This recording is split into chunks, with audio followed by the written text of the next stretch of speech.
2 दिन बाद मेरे पास उमर भाई का फ़ोन आया। उन्होंने मुझे उसी जगह बुलाया जहाँ वो मुझे पहले मिले थे। मुझे फ़ारूक के जाने का बहुत अफसोस है। अफसोस किस बात का? अल्हम्दुलिल्लाह, हमें तो खुशी होनी चाहिए कि उसको उसकी मंजिल मिल गई। इतने अरसे इंसान किसी जानवर के साथ भी रहे तो उससे भी उनसियत हो जाती है। वो तो आपका दोस्त था। बेहैसियत मुसलमान, हमारा ईमान उस वक्त तक मुकम्मल नहीं होता जब तक अल्लाह और उसके रसूल सल्लल्लाहु अलैहि वसल्लम से मोहब्बत दुनिया की हर शे, हर रिश्ते से ज़्यादा न हो जाए। तो आप ये कहना चाहते हैं कि फ़ारूक ने अल्लाह की खुशनुदी के लिए ये सब कुछ किया और आप भी उसकी रज़ा में खुश हैं?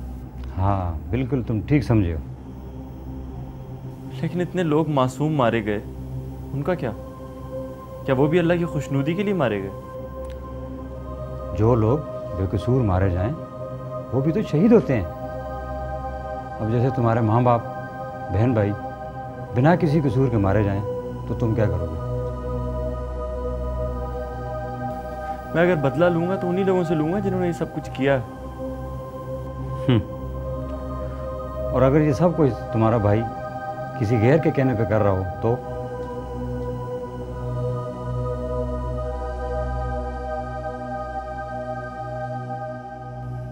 मैं उमर भाई की बातों में मज़ीद उलझ गया था।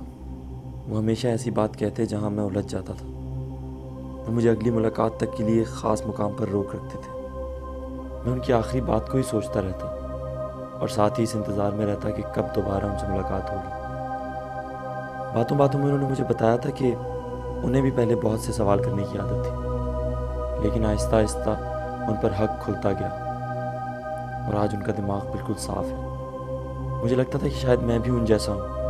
मैं भी सवाल करूँगा तो मेरा भी दिमाग साफ़ हो जाएगा। मुझे उनकी बात सुनकर हैरत हुई तो उन्होंने मुझे बातर्जुमा कुरान मजीद पढ़ाया और मुझे बताया कि कहाँ कहाँ जहाद और शहादत के बारे में बयान किया गया। गौर से सुनोगे क्या लिखा हुआ है? वक़ातिलू फ़ी सबीलिल्लाहि लज़ी युक़ातिलूनकुम। तर्जुमा क्या है?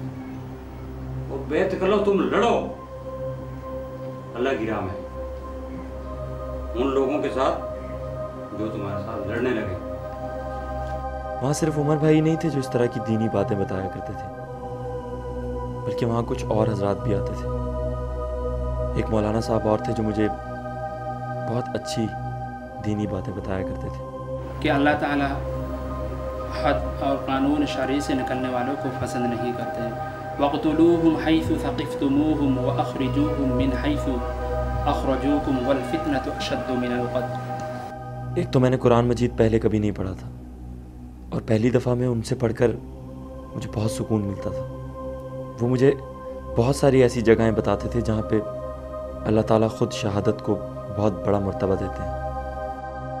मुझे बहुत सुकून मिलने लगा था। उमर भाई की बातों से ऐसा लगता था कि शहादत का मर्तबा बहुत बड़ा है।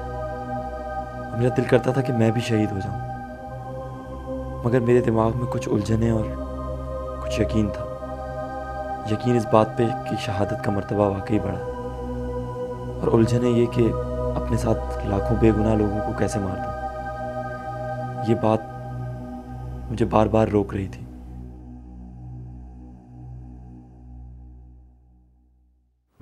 ये भाई नया है? कुछ नसीब है ये अल्लाह का बंदा, आज ही आया है और आज ही इसे अपनी मंजिल मिल जाएगी। यानी आज ही कार्रवाई करेंगे?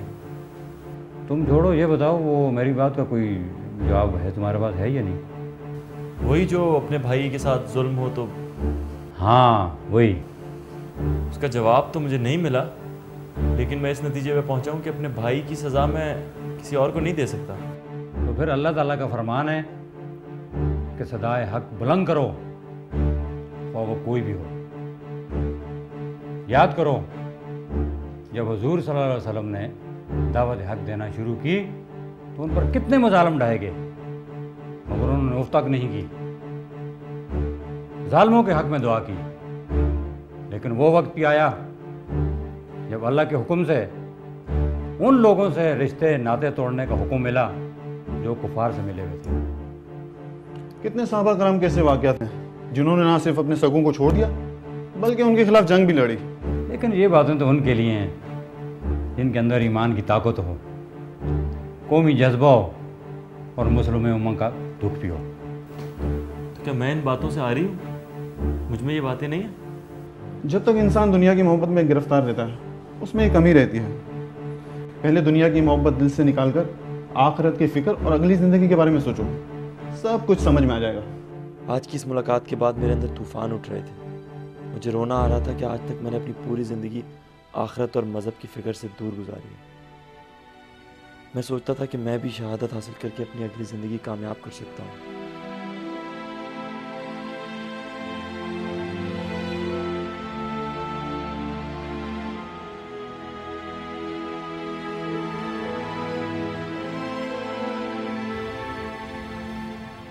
मुझे ऑर्डर मिला है कि सदर एम्प्रेस मार्केट के पास धमाका करना है। वो क्यों?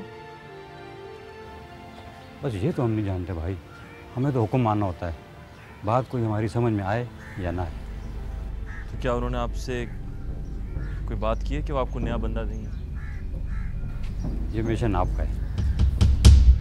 मेरा? देखिए उमर भाई, मैं क्यों, क्या हुआ? अरे भाई तुम तो खुशकिस्मत आदमी हो कि अल्लाह ने तुम्हारी सुन ली। देखो मैं और आरफ भी कब से शहादत के मुंतज़िर हैं, बल्कि आरफ को तो मौका भी मिल गया था, लेकिन बस मेरा ख्याल है कि अल्लाह ताला ने उसकी कुर्बानी कबूल की। वो बात नहीं है उमर भाई, लेकिन मैं शायद इतनी जल्दी मैं ज़हनी तौर पे तैयार नहीं हूँ। क्यों, क्या हुआ? बस वो ऐसे ही दावे थे। अरे भाई तुम खुशकिस्मत आदमी हो कि अल्लाह ने तुम्हारी दुआ सुन ली, और ये बहुत बड़ी शहादत है। अगर तुम ये समझ लो तो बोलो कि यार अभी मुझे कहीं भेज दो। ठीक है, मैं तैयार हूँ। माशाअल्लाह माशाअल्लाह, सुभान अल्लाह, मुबारक हो मेरे दोस्त। लेकिन मुझसे एक वादा करो कि मेरे लिए दुआ करोगे। उमर भाई मुझे हर मुलाकात में शहादत और जहाद से मुतालिक किसी न किसी आयत का तर्जुमा सुनाते थे। आज तो मुझे ऐसा लगा जैसे मेरी रूह तड़प गई। और यूं भी यहाँ कौन है जिसके लिए ज़िंदा रहना है। बस मैंने उसी वक्त फैसला कर लिया कि मैं भी शहीद हो जाऊंगा। उसी रात उमर भाई मुझे वहाँ ले गए जहाँ मुझे शहीद होना था।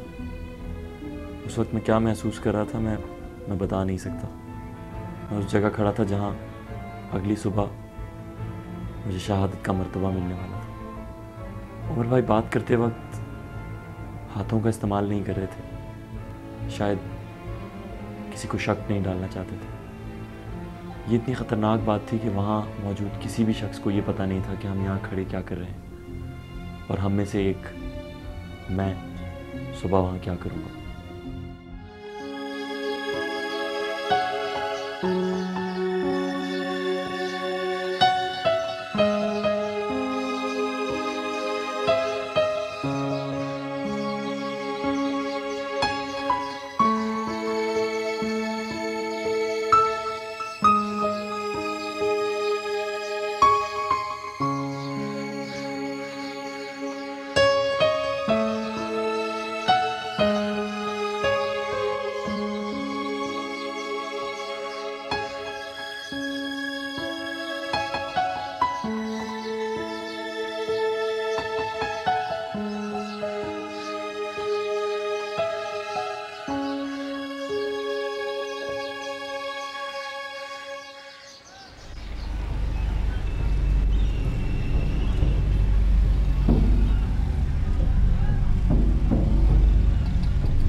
क्या?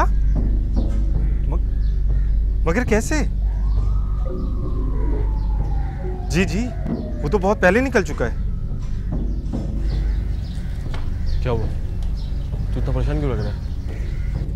यार उमर भाई को, शायद उमर भाई को रात में अरेस्ट कर लिया है। ओह नो, अब क्या करें? चल चल निकल, सामान उठा, निकल।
और इस तरह मैं पकड़ा गया।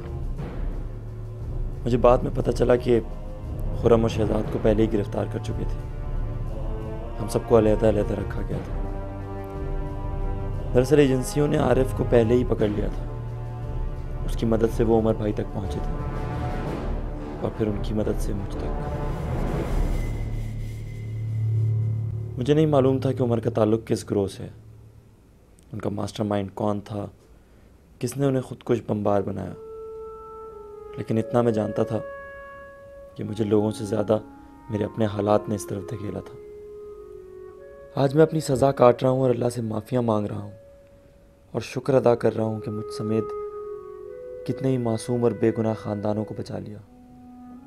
और यूँ भी हम लोग जहाद के हवाले से बहुत सी आयात को अपने मकासद के लिए इस्तेमाल कर लेते हैं, मगर ये नहीं सोचते कि कुरान में ये भी लिखा है जिसका मफ़हूम कुछ यूँ है, जिसने एक इंसान की जान बचाई गोया उसने सारी इंसानियत को बचाया, और जिसने एक इंसान को कत्ल किया गोया उसने सारी इंसानियत को कत्ल किया।